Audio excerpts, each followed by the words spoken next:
Farm खेत पालक paratha recipe.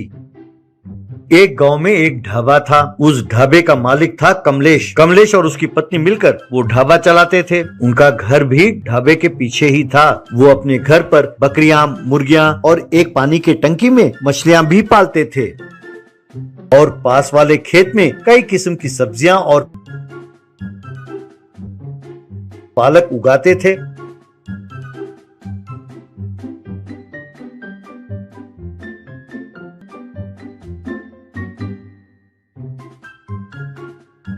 उनका बनाया हुआ पालक पराठा बहुत मशहूर था।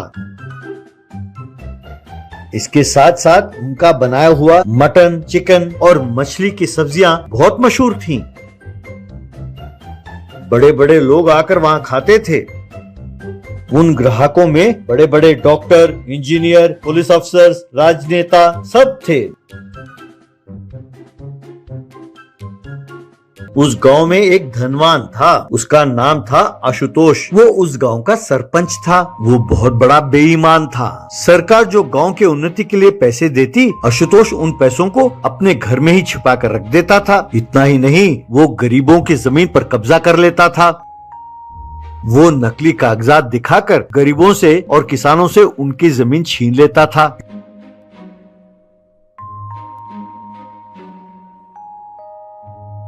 यूं उन लोगों से जमीन छीनने के बाद आशुतोष उन लोगों से, क्यों भैया, तुम लोगों को परेशानी क्या है? मेरे दादा परदादा के जमाने से ये जमीन हमारे नाम ही है। चाहो तो ये कागजात देख लो। भाई मैं तुम लोगों को क्यों ठगूंगा भला? इतने साल मेरे खेत को इस्तेमाल करने के लिए उल्टा तुम्हें मुझे पैसे देने होंगे, लेकिन मैं बहुत बड़ा दिल वाला हूँ, इसीलिए उल्टा मैं तुम्हें पैसे देता हूँ। ये लो, रख लो। तब उसका वकील, हाँ भैया ले लो। अगर तुम कचहरी के चक्कर में घूमोगे तो ये पैसे भी हाथ से जाएंगे तुम्हारे, ले लो। जैसे ही किसान वो पैसे लेता, आशुतोष अपने आदमियों से कहकर उसे धक्के मार के वहां से निकाल देता। एक दिन आशुतोष की नजर कमलेश की ढाबा पर पड़ी। उसके मन में इच्छा पैदा हुई कि वो ढाबे को तोड़े। कुछ नकली कागजात बनवाकर आशुतोष वकील और अपने गुंडों के साथ वहां पहुंचा। आशुतोष ने कमलेश को नकली कागज दिखाए और कहने लगा कि ये ढाबा, उसके पीछे वाला घर और जमीन सब उसी की है। कमलेश, देखो सरपंच जी, ये गलत है। ये हमारी पुश्तैनी जमीन है।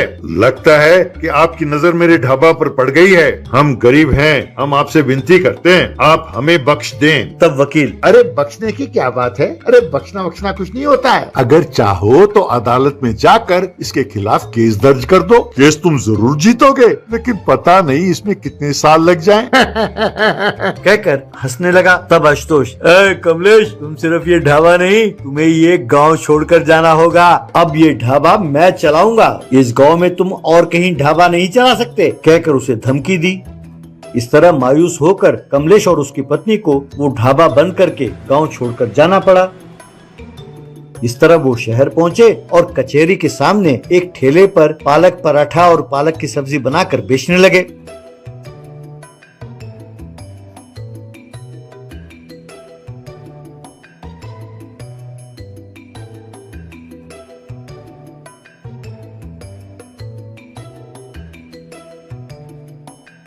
और उसी फुटपाथ पर एक प्लास्टिक के टेंट में रहने लगे।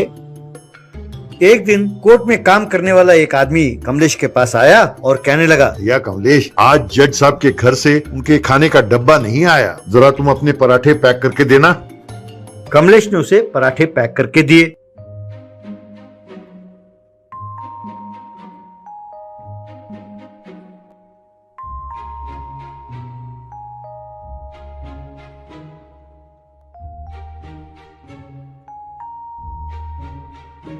थोड़ी देर बाद वो व्यक्ति फिर लौटा और कहने लगा, कमलेश, जज साहब ने तुम्हारे पराठे खाए और पूछने लगे कि ये पराठे किसने बनाए, कहाँ है वो, उसको लेकर आओ। ये सुनकर कमलेश और उसकी पत्नी थर थर कांपने लगे। कमलेश, क्यों भाई, क्या हो गया? जज साहब को हमारे पराठे पसंद नहीं आए? तब वो व्यक्ति, पता नहीं क्या बात है, उन्होंने तुम्हें बुला भेजा है। इस तरह उन दोनों को लेकर वो आदमी जज के कमरे में ले गया। दोनों जज के सामने खड़े कांप रहे थे। कमलेश डरते हुए, जज साहब, क्या आपको पराठे अच्छे नहीं लगे? अगर स्वाद ठीक नहीं है तो हमें माफ कर दीजिए। तब जज साहब, कमलेश, डरने की कोई जरूरत नहीं है। तुम्हारे पराठे बहुत स्वादिष्ट हैं, इसीलिए हमने तुम्हें बुला भेजा है। तुमने मुझे पहचाना? जब मैं वकील हुआ करता था तब मैंने तुम्हारे ढाबे में कई बार ये पराठे खाए हैं। जब से मैं जज बना हूँ बाहर जाना होता नहीं है, इसीलिए मैंने तुम्हारे पराठे नहीं खाए। इतने दिनों बाद वही स्वाद आज मिला है मुझे पराठे में, इसीलिए मैंने तुम्हें बुला भेजा है। भाई, गांव का ढाबा छोड़कर तुम यहाँ क्यों चले आए? यूं पूछा। तब कमलेश ने अपने साथ हुए अन्याय के बारे में जज साहब को बताया। जज साहब को गुस्सा आया। उन्होंने तुरंत आशुतोष को कचहरी में हाजिर होने के लिए कहा और उसके खिलाफ केस करके उसे जेल भेज दिया।